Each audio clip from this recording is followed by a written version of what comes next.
Breaking news చూస్తున్నాం. You're watching highly disturbing content. Viewers description is highly advised. ఈ వార్త కాస్త మీ మనసును కలవరపరిచే అవకాశం ఉంది. మిమ్మల్ని కలవరపరచడం మా ముఖ్య ఉద్దేశం కాదు. తగిన జాగ్రత్తలు తీసుకోండి. బ్రేకింగ్ న్యూస్ చూస్తున్నాం. ఇటు విశాఖపట్నంలో భారీ పేలుళ్లు సంభవించింది. ఇటు గోపాలపట్నంలోని చందానగర్లో ఒక ఇంట్లో పేలుళ్లు సంభవించాయి. దట్టమైన పొగతో కూడా మొత్తానికైతే పరిసర ప్రాంతాల్లో ఉన్న ప్రజలందరూ భయాందోళనకు గురయ్యారు. పరుగులు తీశారు చుట్టుపక్కల వ్యక్తులందరూ. ఒక ఇంట్లో బాణాసంచా తయారు చేస్తుండగా అక్కడ ఒక్కసారిగా నిప్పంటుకోవడంతో ఇటు పెద్ద శబ్దాలతో పేలిన బాంబులు, అలాగే తారాజువ్వలు. ఇటు త్రుటిలో తప్పిన ప్రమాదం అని చెప్పొచ్చు. ఇటు ప్రమాదంలో ఎవరికి ఏం కాకపోవడంతో ఊపిరి పీల్చుకున్నారు ప్రజలంతా. ఇటు ప్రమాద స్థలానికి ఇటు గోపాలపట్నం పోలీసులు అలాగే ఫైర్ సిబ్బంది హుటాహుటిన అక్కడికి చేరుకొని మంటలని అదుపు చేసే పనిలో ఉన్నట్టు తెలుస్తుంది. సో ఒక్కసారి దానికి సంబంధించిన విజువల్స్ని మనం చూడొచ్చు. ఉదయం సమయంలో ఇటు మొదటగా రైట్ సైడ్ ఫస్ట్ విజువల్లో మనం చూస్తున్నాం. తారా జువ్వలు ఎగిసి పడుతున్నాయి. అక్కడ ఆ పేలుళ్ళకి అక్కడున్న కాంక్రీటు, అక్కడున్న ఆ బిల్డింగ్కి సంబంధించిన కాంక్రీట్ కూడా లేచి కొన్ని ఫీట్లు గాల్లో ఎగిరి పడవడంతో మొత్తానికైతే పరిసర ప్రాంతాల్లో ఉన్న ప్రజలందరూ కూడా ఉరుకులు పరుగులు తీశారంటే అర్థం చేసుకోవచ్చు దీని తీవ్రత ఎంతగా ఉందో. ఇటు రీసెంట్ టైమ్స్లోనే మనం చూసాం. ఇటు సామల్ల కోటకు సంబంధించిన వేట్లపాలెంలో 23 మంది మృతి చెందారు. ఇలాంటి ఒక మందు సామాగ్రికి సంబంధించిన కారాగారంలోనే మరొకసారి అలాంటిదే రిపీట్ అయిందా?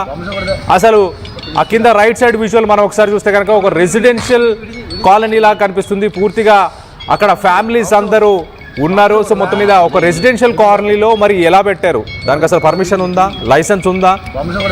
అసలు దానికి సంబంధించిన వ్యక్తులని అరెస్ట్ చేశారా? మరింత అప్డేట్ తీసుకునే ప్రయత్నం చేద్దాం. ఇటు మా ప్రతినిధి రామచంద్రరావు ఉన్నారు. ఒక్కసారి మనం విజువల్స్ లో ఒక్కసారి అక్కడ విజువల్స్ ని ఒక్కసారి చూసే ప్రయత్నం చేద్దాం.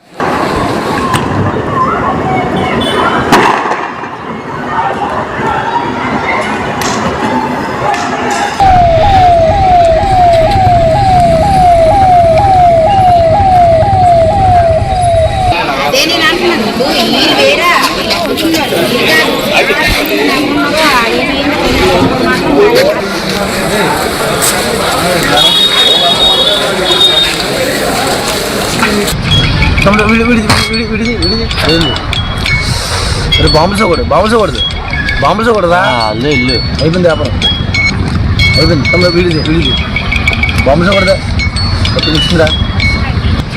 తమ్ముడు వీడిది అయిపోయింది.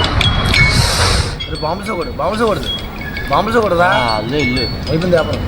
రైట్, మనం విజువల్లో చూస్తున్నాం చాలా క్లియర్గా పరిసర ప్రాంతాల్లో ఇటు కొన్ని కిలోమీటర్ల దాకా కూడా దానికి సంబంధించిన పేలుడు శబ్దాలు వినిపించాయి.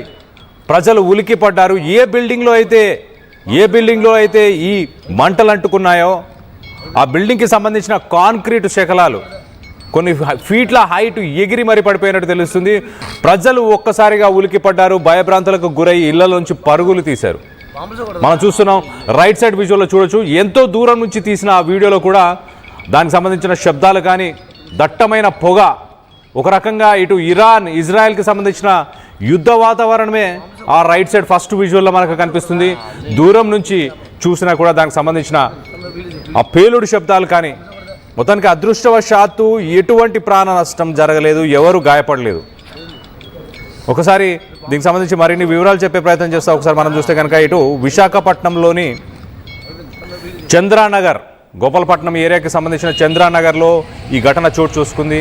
మరి మొత్తానికి అయితే ఒక రెసిడెన్షియల్ కాలనీ లాగా కనిపిస్తుంది. ఆ రెసిడెన్షియల్ కాలనీలో మరి లైసెన్స్ లేకుండా ఈ ఫైర్ క్రాకర్స్కి సంబంధించిన గోడౌనా లేకపోతే తయారీ కేంద్రమా, దీనికి పర్మిషన్స్ లేకుండా ఎలా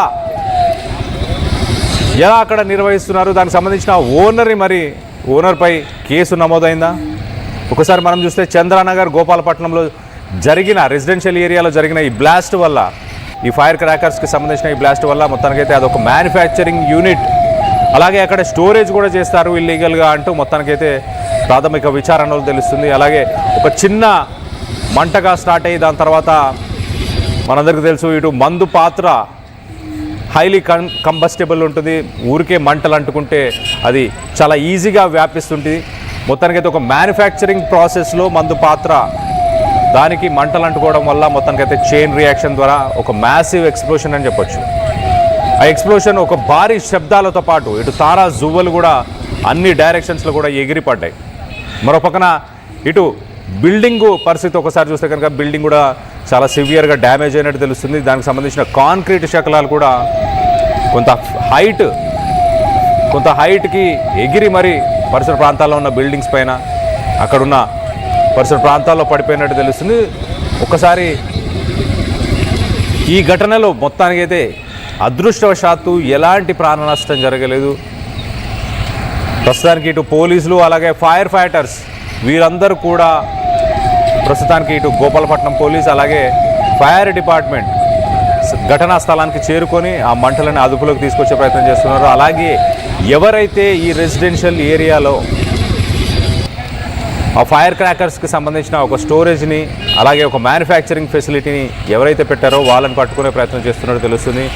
గతంలో మనం చూసాం కిందటి వారమే ఇటు సామల్ల కోటలోని వేట్లపాలెంలో 23 మంది ఇలాంటి ఒక ఫైర్ క్రాకర్స్కి సంబంధించిన ఒక ఫ్యాక్టరీలోనే పర్మిషన్ ఉన్న దానికంటే ఎక్కువ మోతాదులో అక్కడ మ్యానుఫ్యాక్చరింగ్ చేసే ప్రయత్నం చేసినప్పుడు నిప్పులు అంటుకొని 23 మంది చనిపోయారు.